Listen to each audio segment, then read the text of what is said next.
Capítulo tercero, sexta parte, bueno, 6 partes se nos llevó este capítulo, pero interesante y hemos profundizado e indagado bastante sobre muchos detalles dentro del capítulo 3 que seguramente no conocíamos y que gracias a las clases vamos aprendiendo. Y espero, ese es mi afán, ese es mi esfuerzo para que todos aprendamos de este maravilloso capítulo que en su generalidad se ha titulado ¿Por la ley o por la fe? Hoy daremos conclusión entonces a este asunto.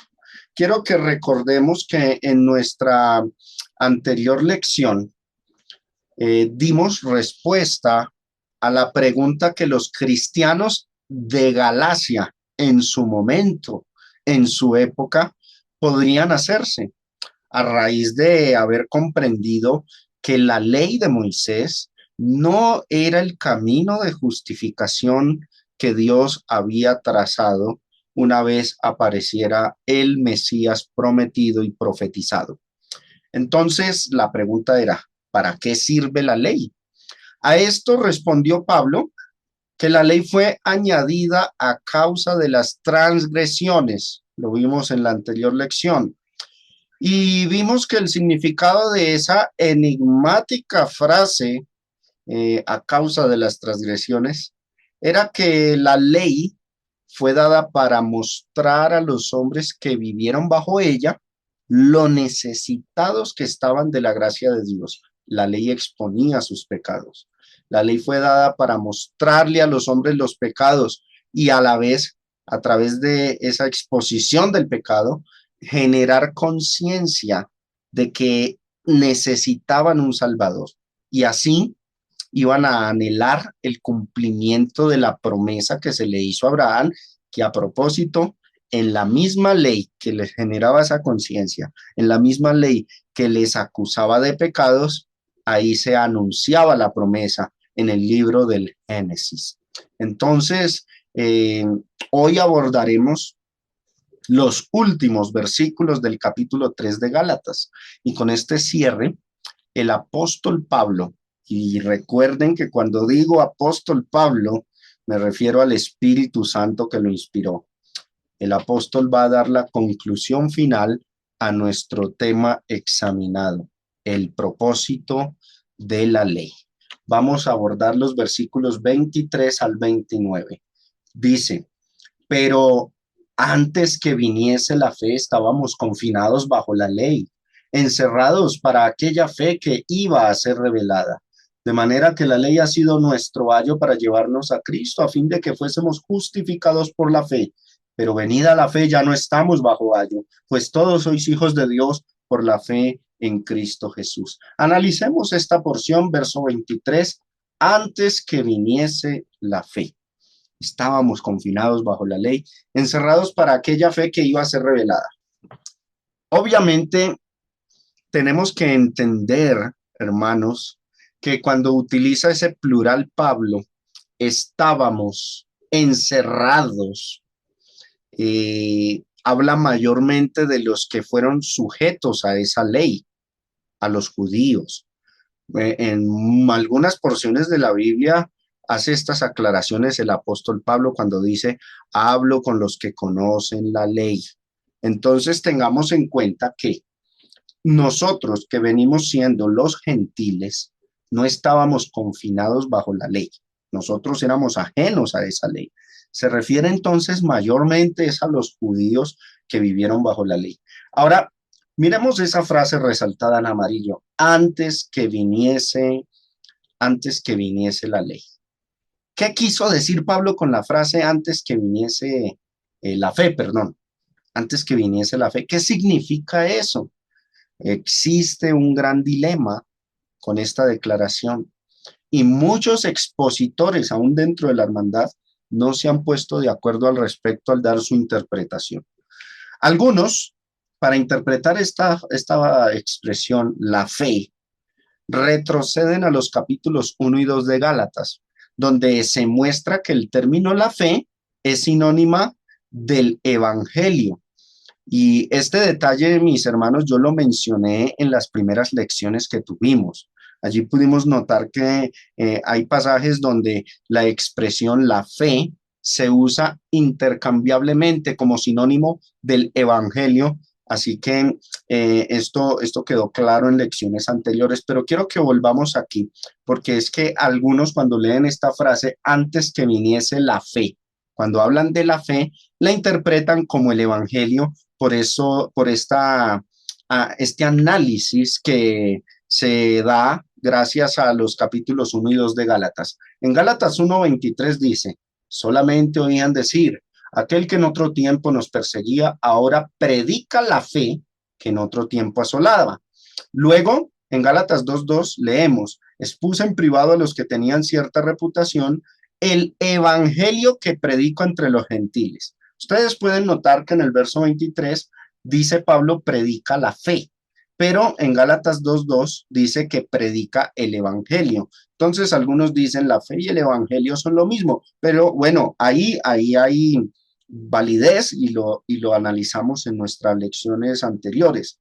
Sin embargo, hay algunos que dicen que el término evangelio se refiere netamente a todo el Nuevo Testamento. Entonces, cuando llegan a esas conclusiones de el Nuevo Testamento, ahí es donde hay serios líos. Primero, recuerden que la carta a los Gálatas es uno de los primeros escritos del Nuevo Testamento, de manera que no aplica el término la fe a todo el Nuevo Testamento porque Pablo menciona en el verso 23 hasta el versículo 24, 25 dice, venida la fe. Si fuese todo el Nuevo Testamento, tendríamos que entonces cuando Gálatas escribió ya estaba todo el Nuevo Testamento revelado y eso no es posible porque todavía hacían falta escritos del Nuevo Testamento por revelarse. Entonces, algunos cuando hablan del Evangelio ligeramente, apresuradamente, infieren, concluyen que se refiere a todo el Nuevo Testamento. Hay dos detalles por los cuales yo no me animo a determinar que esa frase, el venir de la fe antes que viniese la fe, en el pasaje que nos ocupa, signifique netamente venir el Evangelio o la revelación del Evangelio en el sentido que muchos lo suelen ver, o sea, del establecimiento del nuevo pacto, de la revelación de todo el Nuevo Testamento.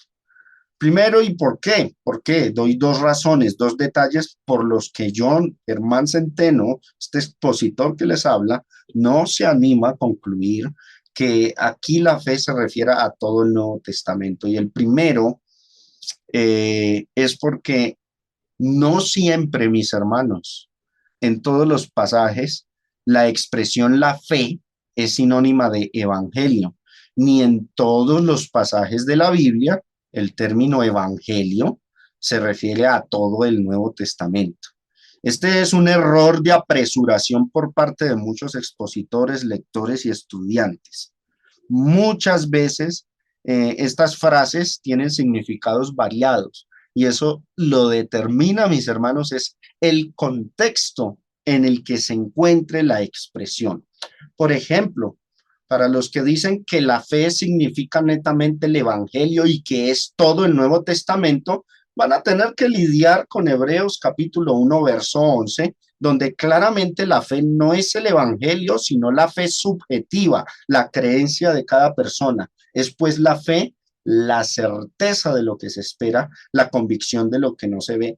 ¿Quién en sus cabales se atreverá apresuradamente a decir que entonces la expresión la fe en todos los pasajes de la Biblia significa el Nuevo Testamento? Bueno, por lo menos en Hebreos 11:1 no es así el caso. Igual Santiago 2:20, más quiere saber, hombre vano, que la fe sin obras es muerta. ¿Cuál es la fe de la que se habla en Santiago capítulo 2, verso 20?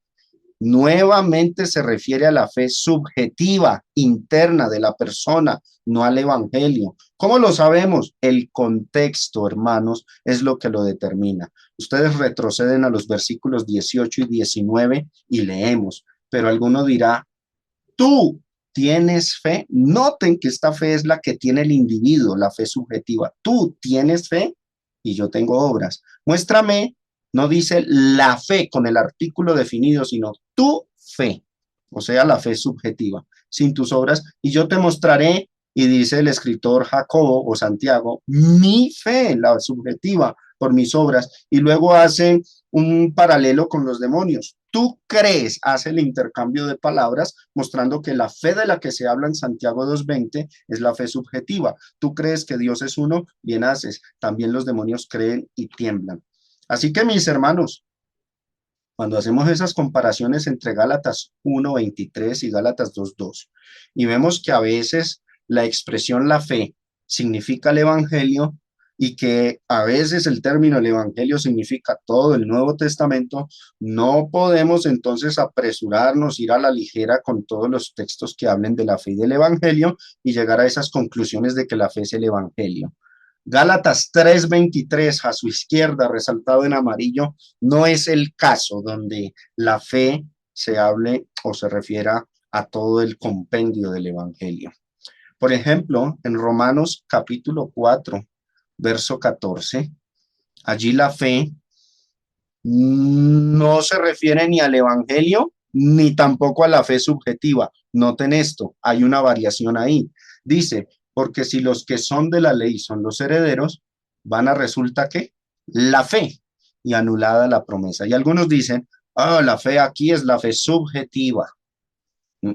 Aquí en este pasaje no lo es. Otros dicen, no, la fe aquí es el evangelio, porque si tú comparas Gálatas 1:23 con Gálatas 2:2, al evangelio se le llama la fe. Bueno, eso primeramente es quebrantar el contexto de Romanos 4. Da un salto abrupto a Gálatas 1:23 y luego con Gálatas 2:2. Y así muchos suelen interpretar la Biblia, a veces incluso respaldados erróneamente bajo la idea del Salmo 119, 160, que la suma de tu palabra es la verdad, pero hay que tener cuidado con respetar los contextos. Aquí la fe de Romanos 4:14 no es ni la fe subjetiva ni el evangelio. Se refiere a la fe de Abraham, que viene siendo una fe modelo, una que deben replicar los que quieran ser justificados en Cristo, y lo sabemos porque el contexto, el verso 16 dice, por tanto, es por fe, para que sea por gracia, a fin de que la promesa sea firme para toda su descendencia, no solamente para la que es de la ley, sino también, observen, para la que es de la fe de Abraham, el cual es padre de todos nosotros. Obviamente, Gálatas 3:23, mírenlo ahí a la izquierda, nuestro texto base, no habla de la fe subjetiva y sola, como enseña el mundo denominacional, porque esa fe, hermanos, no es una que venga, sino que sale de la persona, emerge de la persona. Por eso es fe subjetiva del sujeto. La fe subjetiva no se nos revela. En cambio, esta del verso 23 dice, iba a ser revelada, dicen sus líneas finales. Descartada totalmente la idea de que la fe de Gálatas 3:23 sea la fe subjetiva, porque claramente se nos muestra que es una fe externa al hombre. Y el que diga que el Gálatas versículo 3:23 diga que la fe viene y que se revela, sea la fe subjetiva, está claramente equivocado, ¿no? Es una fe objetiva, no subjetiva. Pero bueno, alguno dirá, ¿y por qué el hermano Germán dice que no se trata del evangelio si el evangelio es la fe objetiva? Miremos bien el contexto del versículo 23 para saber de qué fe se habla en el pasaje en cuestión. Aquí es donde yo introduzco el segundo detalle por el cual no me atrevo a decir que se trate del evangelio. Y es que el contexto, mis hermanos, el contexto de Gálatas 3, los versos 6 al 8, nos hablan de la fe de Abraham, no tanto, digamos, del evangelio en el sentido del Nuevo Testamento. Estos textos nos hablan precisamente de un sistema de salvación. Del 6 al 8 dice, así Abraham creyó a Dios y le fue contado por justicia. Sabed, por tanto, que los que son de fe, ¿cuál? La de Abraham. Estos son hijos de Abraham. Y la Escritura, previendo que Dios había de justificar por la fe, ¿cuál? La de Abraham a los gentiles, dio de antemano la buena nueva a Abraham, diciendo, en ti serán benditas todas las naciones. Se nos viene hablando es de la fe de Abraham. Por imitar la fe de Abraham es que somos salvos. Así que mis hermanos, cuando Pablo dice, antes que viniese la fe, verso 23, se refirió a ese sistema de fe que consiste en imitar la fe de Abraham aplicada en la persona de Cristo, esa fe, para poder ser salvos. Bueno, algunos insisten en su interpretación que la fe que se menciona en Gálatas 3:23 es el Evangelio, pero piensan en el Evangelio de todo el Nuevo Testamento, en el sentido de todo el Nuevo Testamento, y vuelven y se aferran a Gálatas capítulos 1 y capítulos 2, porque allí estos capítulos así lo implican. Pero insisto en que aferrarnos a ese sentido, a ese significado, es ir muy lejos del contexto inmediato. De todas maneras, se está dando un salto largo hasta el capítulo 1 y 2 de Gálatas y pasamos por alto que Gálatas 3 nos habla de la fe de Abraham. Es un salto muy largo y aunque sea dentro de la misma carta, estaríamos cortando un hilo que se viene mostrando en la temática dentro del capítulo 3. Por eso es importante respetar el contexto. Como expliqué hace un momento, mis hermanos, la fe del versículo 23 debe ser una fe objetiva, por supuesto, no la fe subjetiva. Y la fe de Abraham, alguno dirá, pero la fe de Abraham fue subjetiva. Esa fe satisface ese aspecto objetivo. ¿Por qué? Porque, mis hermanos, la fe de Abraham, bueno, una aclaración antes de pasar a lo de la fe de Abraham. En Romanos 1:17, el Evangelio sí está implicado. Dice, porque en el Evangelio la justicia de Dios se revela por fe y para fe, como está escrito, más el justo por la fe vivirá. El Evangelio sí está implicado en el término la fe, pero solo en el hecho de que el Evangelio anuncia, predica, pregona esa fe de Abraham. Nada más que eso, no en el sentido de todo el Nuevo Testamento, sus estatutos, reglamentos. Esta conclusión es muy apresurada. Bueno, algunos se preguntará, pero la fe de Abraham es una fe subjetiva también, él la sintió y por eso fue justificado.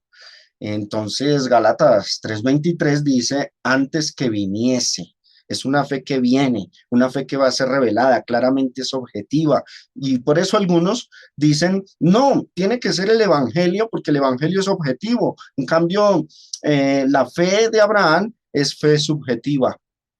Mis hermanos, la fe de Abraham es ambas cosas. La fe de Abraham es fe objetiva y a la vez subjetiva. ¿Por qué? Es objetiva porque en ella se mostró en las escrituras, esa fe de Abraham se mostró en las escrituras como un modelo de fe que debemos imitar, que debemos replicar. En ese sentido, es objetiva. ¿Por qué? Porque muchas personas pueden llegar a decir que tienen fe, pero no todas sienten o imitan la misma fe que tuvo Abraham. En ese respecto, en ese sentido, la fe de Abraham viene siendo objetiva también, porque ella es mostrada en la escritura como un modelo de fe externo a nosotros que se nos manda a que nuestra fe interna imite, sea semejante a esa fe de Abraham. Entonces, la fe de Abraham en un aspecto es objetiva, pero también es subjetiva, porque todo el que quiere ser justificado en Cristo debe sentirla, emanarla desde su interior, manifestarla, pero al mismo nivel que Abraham, es decir, imitando la fe de Abraham. Espero que esta parte quede lo suficientemente clara para nosotros, para saber por qué el dilema de algunos expositores que dicen, no, Gálatas 3:23 habla del Evangelio porque dice que esa fe primeramente en los capítulos 1 y capítulos 2 se utilizan como sinónimos fe y evangelio. Segundo, en Gálatas 3:23 se ve que esa fe es objetiva, es fuera del hombre, ¿sí? Porque dice que iba a venir y que iba a ser revelada, y eso es externo al hombre. Entonces, evaden el contexto que habla claramente de la fe de Abraham. Además, también cierto celo religioso de algunos por combatir los bautistas, los evangélicos que dicen que somos salvos por la sola fe, los conlleva a esa conclusión de que la fe de Gálatas 3:23 es una fe objetiva y que es el evangelio. Y van muy lejos los que dicen que se trata de todo el Nuevo Testamento, ya es muy apresurado. Yo no evito el contexto, yo me quedo dentro de esos linderos. Gálatas 3, del 6 al 8, hablas de la fe de Abraham, pero entiendo que la fe de Abraham también es objetiva porque se muestra en las escrituras como un modelo de fe que debemos imitar y replicar, y a la vez es subjetiva porque todo el que quiera ser justificado en Cristo tendrá que sentir, tendrá que mostrar esa misma fe que tuvo Abraham. Entonces creo que esta explicación resuelve el dilema y nos saca de esos paradigmas de algunos cuando se dividen si es la fe interna, fe externa, cuál de las dos, y los que dicen, no, es la fe sola, están bien equivocados, y los que dicen, es el evangelio, pues fueron muy lejos del contexto, se saltaron la fe de Abraham. Creo que así se resuelve entonces el dilema. Ahora, la pregunta que surge, entendiendo esto, mis hermanos, la pregunta que surge es, ¿en qué sentido iba a venir la fe de Abraham?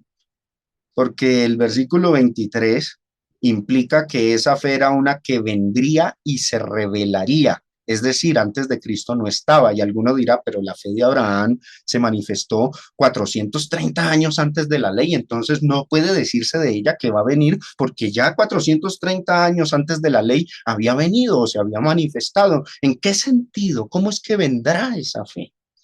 ¿En qué sentido vendría y sería revelada? ¿Cómo ocurre eso? Hermanos, la respuesta es en Jesucristo. Antes de Cristo estaban bajo la ley, dice, estábamos confinados bajo la ley. Pero la ley profetizaba la venida de Cristo. La ley profetizaba la salvación a través del Mesías. Miraron todos los que vivieron bajo la ley hacia un Cristo, pero en promesa. Ese es el gran detalle. Lo vieron en promesa, no revelado, no manifestado su sacrificio. Todo era tipo, figura y sombra y promesa, profecía. Miraron a Cristo hacia el futuro, y esa fue la fe de Abraham. Se le prometió que de su linaje vendría el Salvador, y lo creyó a futuro. Un Cristo no revelado. En cambio, nosotros que vivimos en la era cristiana, miramos hacia un Cristo ya revelado, ya ha venido. Puede ser también entonces que la expresión la fe por metonimia implique a Jesucristo. Esto es importante entonces entenderlo en Jesucristo. Antes de Cristo, el sistema de salvación por la fe en Él no se había revelado, no había venido. Lo ocurrido con Abraham simplemente quedó en promesa, a la espera. Y luego vino una ley, 430 años después, la cual tuvo como propósito obligar a las personas que vivieron bajo ella a esperar al Salvador que cumpliría la promesa de expiar los pecados. Entonces, hermanos, la ley tenía como función dos cosas. Primero, exponer los pecados de los hombres para generar conciencia de que necesitaban de la gracia y misericordia de Dios. Y segundo, sembrar esperanza, generar confianza y esperanza en el Mesías anunciado en la ley. Esto último se hizo de muchas maneras, ¿no? Por ejemplo, se generó conciencia de pecado. Recuerden lo que estudiamos la lección anterior. La ley expuso el pecado, exponía el pecado, y las personas que bajo la ley meditaron y razonaron, comprendieron que tenían que lamentar sus pecados y confiar en la promesa que se le hizo a Abraham. Tenían que generarse en ellos, la ley tenía como propósito generar conciencia en los judíos de que necesitaban de la gracia y misericordia de Dios, porque por cumplir la ley perfectamente ninguno podría y ninguno puede. Y segundo, Eh, la ley, además de exponer los pecados de los hombres para generar conciencia, confianza, esperanza, en segundo lugar, la ley tuvo como función o propósito, que ese es nuestro tema, miren el título arriba, tuvo como propósito sembrar esperanza en el Mesías anunciado. ¿Y cómo lo hizo? De varias maneras, ¿no? Generando conciencia primeramente y segundo, a través de los sacrificios. Todos los sacrificios expiatorios de la ley eran tipo y figura del cordero que habría de venir para expiar los pecados del mundo. Así que el propósito de la ley era exponer el pecado y generar confianza. ¿Cómo se generaba confianza? Por la promesa de Abraham, y los sacrificios expiatorios nos mostraban que a futuro vendría un verdadero cordero de Dios, no de este mundo, de Dios, que haría posible el perdón de los pecados. El cordero pascual tipificaba que algún día aparecería el Cristo, el verdadero cordero de Dios. En ese sentido es que la ley tuvo como propósito exponer el pecado y generar confianza. Ahora, en los días de Abraham se manifestó que la fe que salvaría el mundo, esa fe eh, que mostró Abraham y quedó como modelo, en los días de Cristo se iba a establecer como sistema de salvación, como camino religioso para con Dios. Es lo que nosotros hoy día predicamos. No se estableció ni se enseñó en los días de Abraham ni bajo la ley, sino que simplemente eso quedó a la espera, una promesa.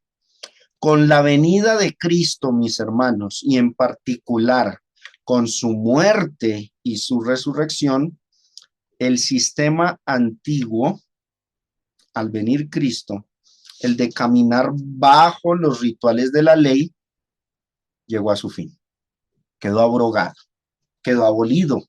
Y el sistema nuevo de tener la misma fe de Abraham, eh, de imitar la fe de Abraham, pero ahora bajo otros parámetros, ejercida no en un Salvador imaginario a futuro que vendría, sino en un Salvador ya aparecido, ya manifestado, ya resucitado y ascendido al cielo. Ese sistema que se logra finalmente en el bautismo queda firmemente establecido como la única forma o manera de ser salvos para con Dios.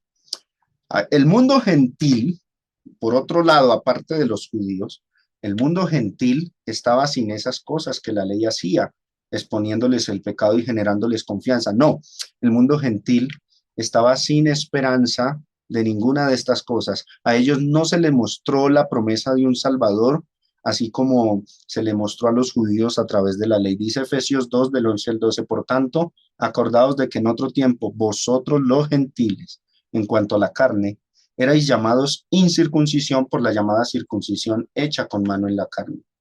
En aquel tiempo, dice, estabais sin Cristo, alejados de la ciudadanía de Israel y ajenos a los pactos de qué? De la promesa, sin esperanza y sin Dios en el mundo. En cambio, los judíos, hermanos, los judíos tenían la ley y a través de la ley se les profetizó la salvación. Ellos sí tenían la esperanza en el sentido de que se les anunció en la ley. La ley cumplía un papel, juzgaba a todos de pecadores, mostraba la paga del pecado, la muerte espiritual para el pecador, que la estudiamos también hace 2 lecciones, pero no se quedaba ahí la ley. Ella proféticamente mostraba también la salida al pecado, anunciaba la venida del Mesías. Y con esto, mis hermanos, la ley se convirtió en una especie de cárcel, carcelero, guardián para los que vivieron sometidos a la ley. Por eso es que Gálatas 3:23, y quiero que miren ahí el versículo 23 a la izquierda, dice, pero antes que viniese la fe, estábamos confinados bajo la ley, y otro término sinónimo, encerrados para aquella fe que iba a ser revelada, diciéndoselo a los judíos. Vamos a hacernos las siguientes preguntas. ¿Qué significa confinados? Confinados en el idioma griego es así, phroureo, No es florero, no van a leer florero, ¿no? Froureo es el término griego. Miren lo que significa: vigilar, proteger por una guardia militar, ya sea para evitar la invasión hostil o para impedir a los habitantes de una ciudad sitiada que huyan. Una especie de carcelero. Eso era la ley. Estábamos confinados. Ese término confinado se refiere a los que son guardias militares en las cárceles, confinados bajo la ley. La ley cumplió esa función, ese fue su propósito: encerrar a todos para anunciar la venida del Salvador, mostrarle los pecados y decirle y ofrecerles una esperanza de salvación. Confinados bajo la ley. Y luego utiliza otro término: encerrados. ¿Qué significa ese término? Griego suncleio, dice tener a alguien en prisión, encarcelar, sujetar, declarar a alguien prisionero. O sea, la ley era el carcelero y los que estaban bajo la ley eran sus prisioneros. La ley confinaba y todos estaban encerrados bajo esa ley, los judíos. Eso es lo que significan estos términos, y ese fue el propósito de la ley: encerrarlos a todos los judíos, confinarlos bajo ella, encerrarlos para darles la esperanza de la salvación que iba a ser a través de la fe, que iba a ser revelada, la fe que iba a empezar a ser pregonada, pero una vez apareciera el Mesías en escena e hiciera efectiva la promesa. Eso es importante, hermanos, que lo comprendamos. Y luego de esto, ahora yo quiero que noten, hermanos, que el contexto, estamos estudiando el verso 23 todavía, el verso 22, Gálatas 3:22 dice: mas la escritura lo encerró, y esa palabra encerró es la misma suncleio del versículo 23. Mas la escritura lo encerró todo bajo pecado, para que la promesa que es por la fe en Jesucristo fuese dada a los creyentes. Lo encerró todo bajo pecado. Noten que el verso 22 dice encerró bajo pecado, y el 23 dice encerrados para aquella fe y confinados bajo la ley. Esto es prácticamente lo mismo y confirma la explicación que en la lección anterior yo les había ofrecido. Otro lugar donde aparece esa palabra, Romanos 11:32, precisamente donde se habla de la restauración de Israel. 11:32 dice: porque Dios sujetó, ese término sujetó es este mismo, a todos en desobediencia para tener misericordia de todos.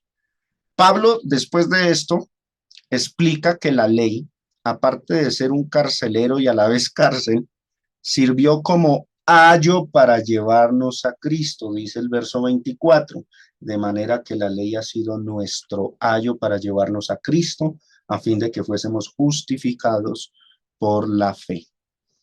Esto es importante que lo entendamos. Pregunta: ¿qué es un ayo? Muchos no saben lo que significa un ayo. Bueno, miremos a ver qué dice los léxicos que dicen sobre ese término. Ayo en griego es paidagogos, paidagogos. De ahí viene el término latín pedagogo o pedagogía. Pero observen lo que significa: guía, guardián o instructor de muchachos. Literalmente, un conductor de niños. Pai o pai significa mozo o niño, y ago significa conducir. Esa es la etimología de la palabra. Se puede traducir un tutor, y así varias versiones de la Biblia lo traducen. Bueno, pero hasta aquí no llegamos. Sería interesante notar, hermanos, cómo esa expresión, esa palabra ayo, que en el griego es paidagogos, cómo se utilizó o cuál fue su uso común en la época de Jesucristo. El comentario de la Biblia basado en el panorama histórico de William Barclay dice lo siguiente: interesante esta nota. En el mundo griego había un siervo en la familia llamado el paidagogos. No era el maestro, era a menudo un esclavo anciano y de confianza que llevaba mucho tiempo con la familia y tenía buen carácter. O sea, era un esclavo pero de confianza en la familia. Estaba a cargo del bienestar moral del niño, y era su deber el comprobar que adquiriera las cualidades esenciales de la verdadera hombría. Tenía una obligación concreta. Todos los días tenía que llevar al niño a la escuela y luego recogerle y llevarle a casa.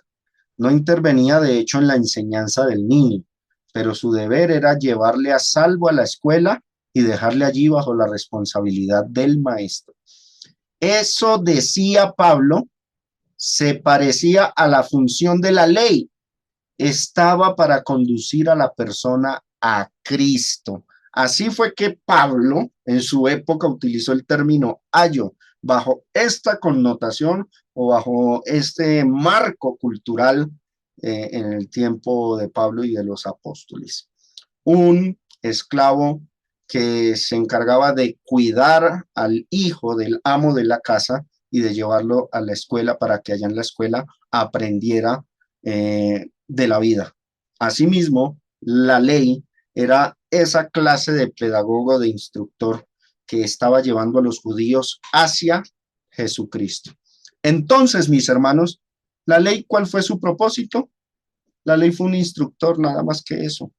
La ley fue un instructor, no fue el medio de la justificación y de la salvación. Cuán equivocados estaban los judaizantes en Galacia al tomarla como camino de justificación. Simplemente fue un instructor para llevarlos hacia la salvación que se lograría en Jesucristo. ¿En qué instruyó la ley? ¿En qué fue instructor? Muchas cosas. Enseñó el pecado, enseñó la función destructiva del pecado en el hombre y la paga, que es la muerte. Segundo, mostró que el hombre no puede cumplirla perfectamente. Eso enseñó la ley, en ese sentido instruyó. Tercero, enseñó que Dios era capaz de justificar a alguien por la fe y no por las obras, como lo hizo con Abraham, y se narra en la ley. ¿En qué libro de la ley? En el Génesis.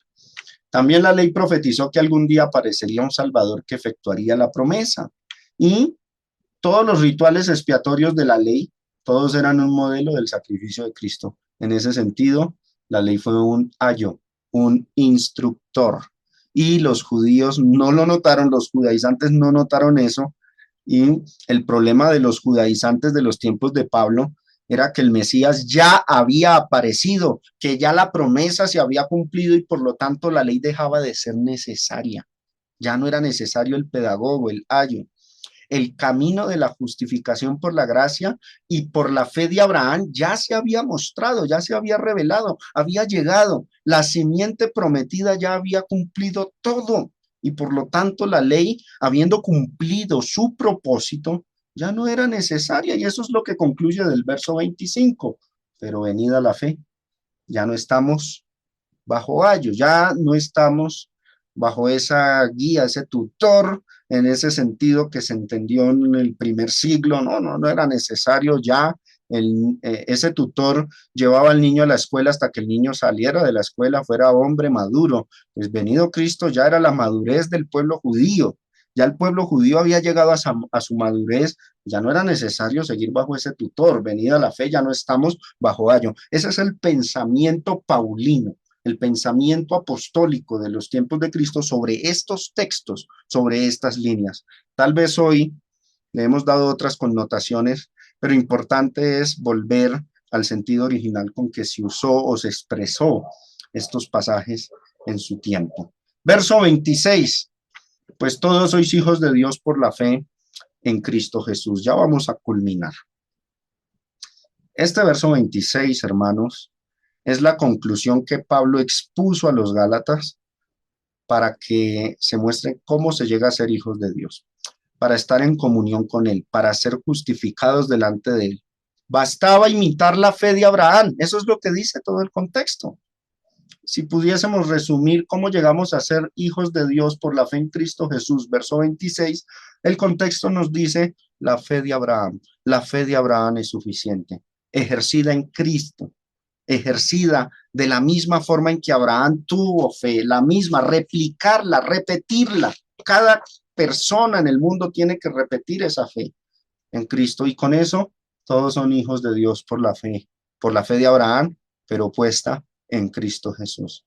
Ahora, esa fe, vuelvo y reitero, porque estudiamos la fe de Abraham cuando iniciamos nuestra lección sobre el capítulo 3, pero es importante aquí recordarlo, merece lugar aquí recordar la fe de Abraham. No se trató de una mera emoción, se trató de una fe obediente, una fe manifestada con acciones, una fe que le condujo a Abraham a obedecer algo mínimo. Y eso es lo que ahora, venido Cristo, bastaba para que nos salvemos. En el verso que sigue, que lo vamos a leer enseguida, Pablo procede a mostrar una de las acciones de fe que se requieren para poder ser justificados y hablamos del bautismo. Dice, porque todos los que habéis sido bautizados en Cristo, de Cristo estáis revestidos. Prestemos atención a esta palabra revestidos porque les tengo una anécdota para darles respecto a esa frase revestidos. Bueno, el diccionario expositivo de palabras griegas del Nuevo Testamento de Vine dice que la palabra revestidos en el griego es enduo. Observemos la definición. Dice, significa entrar dentro, meterse dentro. Por ejemplo, meterse dentro de las ropas, o sea, vestirse o revestirse, se traduce en la Reina Valera. Volvamos a leer el texto, verso 27, porque todos los que habéis sido bautizados en Cristo, de Cristo estáis revestidos. Griego, enduo, ¿qué significa? Entrar dentro, meterse dentro. Puede traducirse, todos los que habéis sido bautizados en Cristo están dentro de Cristo. Se puede traducir así. Me gusta esta traducción, Biblia en lenguaje sencillo, dice, porque cuando fueron bautizados también quedaron unidos a Cristo. Esa es la traducción de la Biblia en lenguaje sencillo, que creo que es una de las traducciones más exactas de Gálatas 3, verso 27. Quiero traer una anécdota. Yo alguna vez debatí con un predicador evangélico. A propósito, bueno, no creo que sea necesario, pero era costeño, o sea que tenía un carácter y un modo de hablar fuerte. Y cuando hablamos sobre este texto que le mostré, Gálatas 3, 26 y 27, y de lo implicado que está el bautismo en la salvación, ¿saben qué me respondió?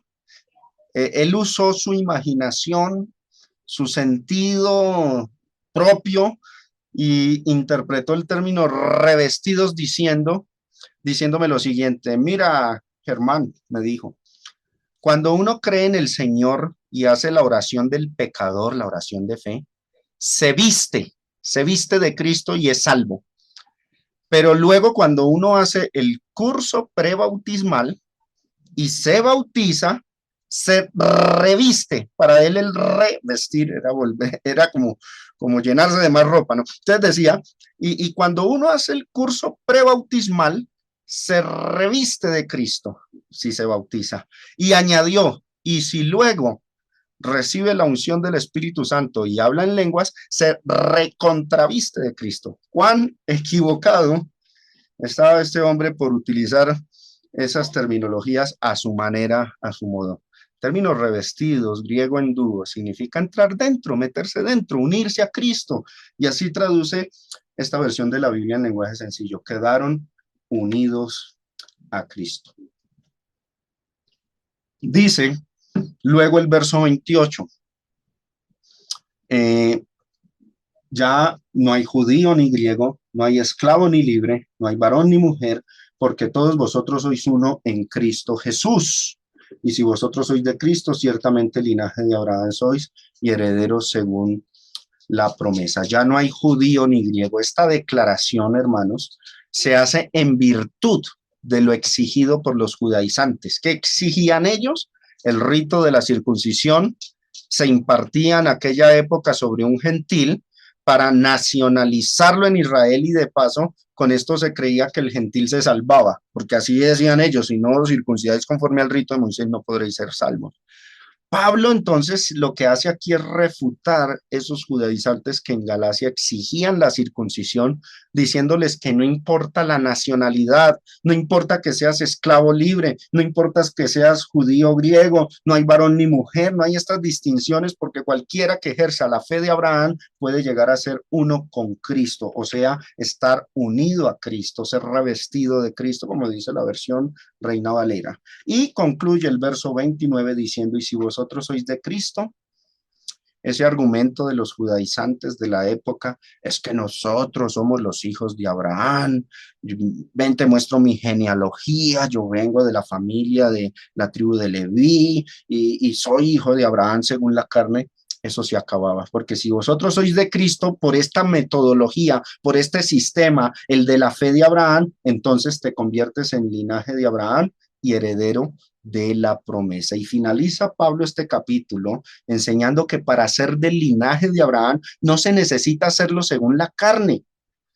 Explica que hay un linaje espiritual que de hecho es mucho más importante que el linaje carnal que los judaizantes tanto enfatizaron. Lo dice Romanos 9, no es judío el que lo es exteriormente, sino con más importancia el que lo es en el interior, en el corazón. Lo más importante de Abraham era que la promesa que se le hizo a él de que las personas serían justificadas en su simiente, que era Cristo, se cumplió. Para que esa promesa nos cobije a nosotros hoy día, no necesitamos nacer en Palestina, ni tener padres netos de raza hebrea o nacionalizarnos en Israel por medio del rito de la circuncisión, no. Basta con imitar la fe que tuvo Abraham. Abraham creyó a la promesa de Dios de que de su linaje vendría el Salvador.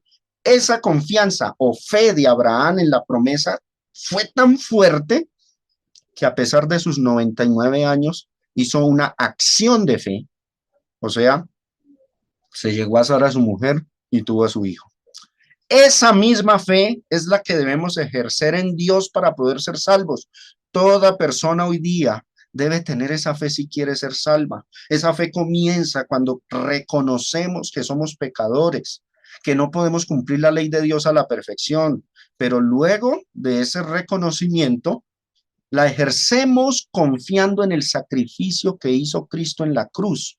Confiamos firmemente que Jesús era el prometido, el Salvador, la simiente. Esa fe, igual a la de Abraham, nos hace confiar que el sacrificio que hizo Cristo en la cruz hace posible el perdón de los pecados, hace posible la reconciliación con Dios, hace posible la justificación. Pero esa fe no se puede quedar ahí en una simple emoción. Esa fe nos debe hacer actuar, así como Abraham actuó. Nos debe conducir a hacer las acciones de fe que Dios demanda de nosotros, arrepentirnos, confesar públicamente esa fe en el Señor, ser bautizados, como indica este contexto. Cuando hemos replicado la fe de Abraham en nosotros mismos, mis hermanos, somos salvos. Somos declarados hijos de Dios, somos declarados hijos de Abraham y somos herederos de la promesa. Esa es la conclusión a la que llegó el apóstol Pablo en estas líneas. Y con esto también nosotros, hermanos, concluimos y resolvemos la pregunta de todo el capítulo 3. ¿Por la ley, la justificación o por la fe? Bueno, ya vimos la respuesta. Todo el capítulo nos dice por la fe. Hasta aquí, mis amados hermanos, el capítulo 3, sexta parte de la exposición de la carta a los Gálatas. Gracias por la atención que me prestaron y que el Señor les bendiga.